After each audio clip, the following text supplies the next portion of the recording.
యోసేపు దేవునితో సన్నిహిత్యంగా ఉన్నాడు. దేవునితో యోసేపుకున్న బంధము చాలా దృఢమైనది. అందుకే పోతీఫర్ యొక్క భార్య ఆయన్ని వచ్చి పాపం చేయమని విసిగిస్తూ ఉన్నా కానీ ఆ యొక్క పాపమును చేయకుండా తన యొక్క హృదయమును ఆయన కంట్రోల్ చేసుకోగలిగాడు. ఆ పాపం నుంచి పరిగెత్తగలిగాడు, పారిపోయాడు.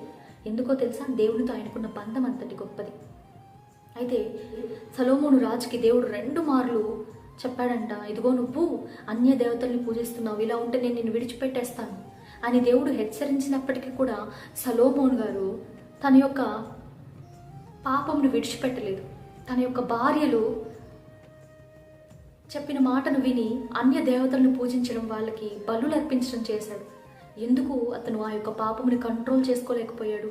ఎందుకు ఆ పాపాన్ని విడిచిపెట్టలేకపోయాడు అని అంటే దేవునితో అతనికి సరైన సాన్నిహిత్యం లేదు.